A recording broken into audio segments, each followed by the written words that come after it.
Thanks, Tom. Can you give me, just for everyone that's watching, your name, your title, and responsibilities? Sure. I'm Tom Beck. I work for Oscar Mayer. I'm the Senior Director of Advertising and Integrated Marketing. And I work on Oscar Mayer brands and Lunchables. And you won an Effie, so congratulations. Yeah. Say it with bacon. Hopefully the gold, right? Nothing but gold on bacon. Right. So tell me, what was a key motivator or insight or behind that idea?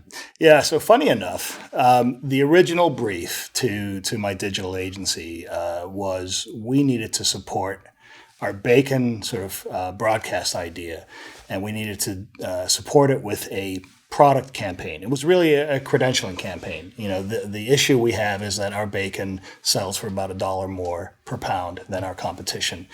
And people are asking, you know, why $1 more? Is it worth $1 more? And what's the substantiation behind that? So the original brief was actually kind of limiting in the sense that we said we want to have a credentialing campaign for our bacon to justify the $1 more. And oh, by the way, we only have limited funds.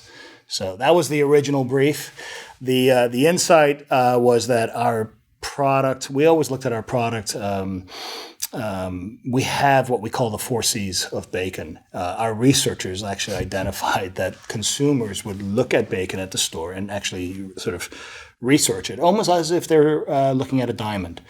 And you know, this was sort of a magical moment. We included that in the brief, the 4 C's of bacon being color, cut, consistency, and the cure.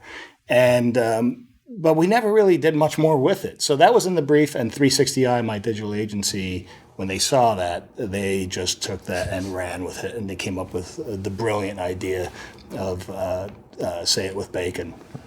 What does it mean to have a partner like that? You know, it sounds like they're a good one, and there's a lot of team effort behind a good campaign. Yeah, it you know, the main thing as a good client, you know, I do believe clients get the work they deserve, and if you point them in the right direction and then give them breathing room and let them do what they do so well, they will make you look brilliant. You know, all we did is point them in the right direction. They came up with the ideas, and we were smart enough not to kill the brilliant idea.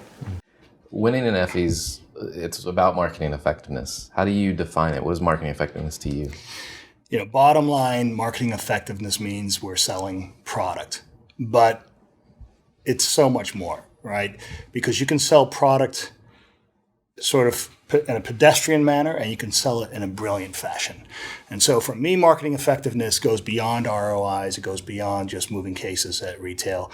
I think marketing effectiveness has to be brilliant. Advertising that engages, that defines its space, that builds the brand long term, while still moving cases. So you got to have both. It's not an either or sort of discussion to me. It's about doing it, but doing it with a little panache and doing it with some elegance.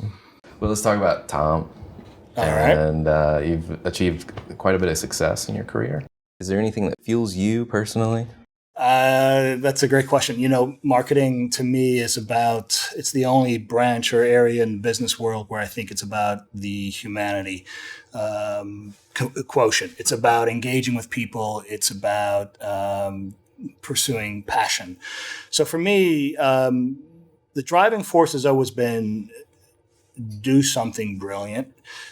We have the ability to make connections with consumers. It's not about, you know, I think I'd be lousy at finance or accounting or pick the other areas of business. Quite frankly, it's not about cutting, you know, the deal or negotiating a deal. It's about how do I take something and connect with a human being. So for me, what drives me is I get to wake up every day and think about how am I going to do something that's really interesting enough that I can be welcomed into people's lives and homes. So what's the story we tell? What's the advertising that people want to talk about? You know, if you keep that front and center, that will make you successful. If you start to overthink it and start to worry about just ROI, I think you lose sort of what's engaging. What do you see as the most important marketing trend or opportunity that's out there today? Well, I'll tell you which one concerns me the most. Uh-oh. And it's an opportunity too, but it's whoever figures out and bridges. There are two sort of schools out there right now. You'll hear a lot about big data, and a lot of pundits of big data. And it is, every article or every other article out there is about big data, mining big data, and big data is important. But there's also big brand. And how do you build, the big brand ideas and big M sort of marketing or big idea marketing? Nobody's really talking about how those two intersect. Mm-hmm. If you think about it, they're kind of on opposite ends of the spectrum. Big data is talking about how do you drive down to a one-to-one relationship and find what's most important to the individual. But it could come at the expense of what's the brand idea. Big brand building's about what's the universal truth and the human sort of condition, and what's the solve that we have that is a shortcut, right? That we can just sort of find the common ground, both culturally and from a consumer insight. So what are these big unifying ideas? Coke is joy, and that's a big idea versus a small idea. My fear is that big data could drive us down to almost sort of a very sophisticated direct response model, and we could lose sight of, the dream or the bigger sort of power behind what marketing really can be in building brands. So whoever, you have to do both, but we have to find the intersection of the two. Mm-hmm. And I don't find a lot of people talking about that. I think it's a convenient sort of, there's a convenient lack of discussion around this area of like, what is marketing? Is it direct response or is it big brand building? How's the marketing organization evolving? And what do you see 5, maybe 10 years out? Are there big changes coming? I think the definitely more data savvy people, right? So we can't be afraid of data and big data. I think that there's that side. I think there's this voracious appetite for content as we keep fragmenting media, as we keep always on media and in the social space. We find that we have to do so much more. I'm doing 3-4 times as much content creation, I think, than even 4 years ago. So we have to address that because you can only do so much. And I think the other area is that we'll struggle with a bit is you can't treat everything like a big production anymore. So how do you create relevant, high quality content on an ongoing basis that doesn't break the budget, that still has an ROI?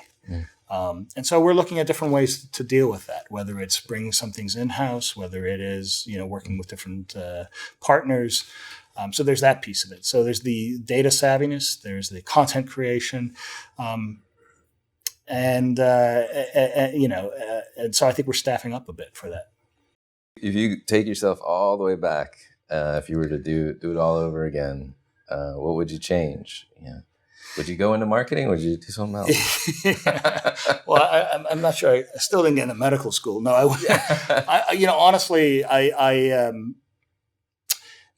as a marketer, as a person who loves what they do, I think I would have started my career sooner by going into the advertising side of things. I would have jumped into the ad agency world between undergrad and graduate school and done 2-3 years or 4 years. I think you get such a wonderful experience that you don't get from the client side right away. And that's one thing I would have done. I was fortunate enough to spend 12 years in the beer industry, which is a fast-moving, high-image sort of area, which is fascinating. And I think that really taught me a lot. So I would never change that. I loved that. And I would probably not say half the crap that I say. I'd probably burn some bridges. I'm very opinionated. And so maybe I would change that piece. But other than that, no, I wouldn't do anything any differently. Yeah. Well, thank you so much and for sitting down with us and sharing today. Oh, you're welcome. Thanks so much. I really appreciate it.